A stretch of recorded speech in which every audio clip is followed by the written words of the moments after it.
There are a ton of different blur types inside of After Effects. A blur is when After Effects is taking the pixels that are next to each other. I'm going to zoom in here quite a bit. And it looks at this pixel and this pixel, and it averages the colors and gives us another pixel next to it, which gives us the illusion of a blur. So let me go ahead and zoom out.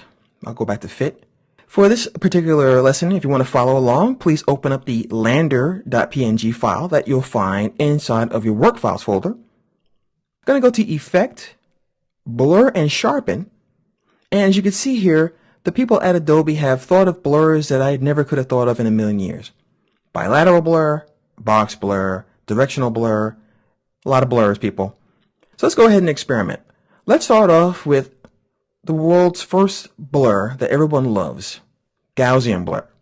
Now, whether it's the first blur or not, really not important, but people use this blur a lot in Photoshop.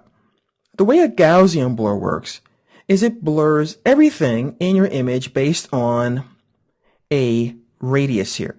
So I can take this slider, and as you can see here, it blurs out and averages the pixels. Now, the Gaussian blur, I'm going to turn off by hitting the little FX here, also has a similar blur called Smart Blur.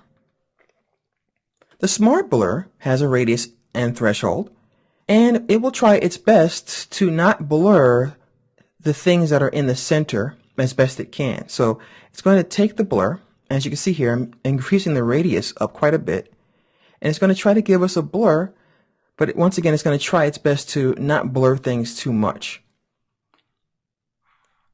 Okay, so we have a couple of modes here. We can go to edge only. We can go to overlay edge.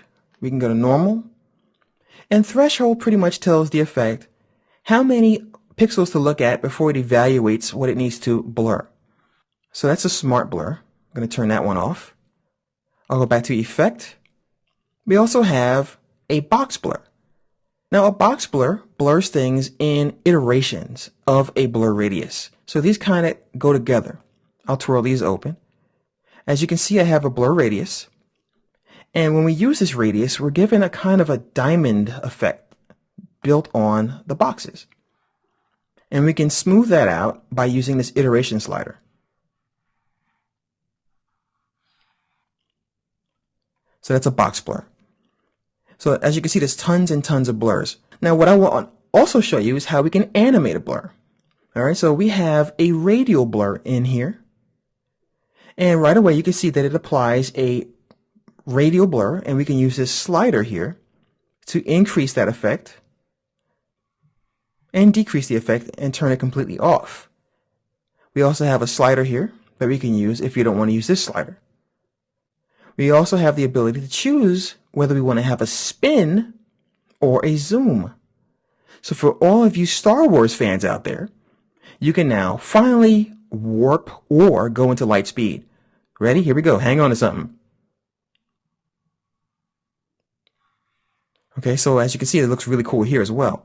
So let's go ahead and animate this. I'll put this slider all the way to the left. I'll click on the stopwatch. And we are in the Millennium Falcon, guys. That's right. And we're going to warp into space. So on this frame, we're going to be just waiting for the Imperial Empire to catch up to us. All right, Darth Vader's right behind us. And of course, we hit the switch and nothing happens. And then we're going to hit it again. And then we're going to warp away. So we're in space and we're warped. And I'm going to now use the current time indicator and show you that we've animated that over time.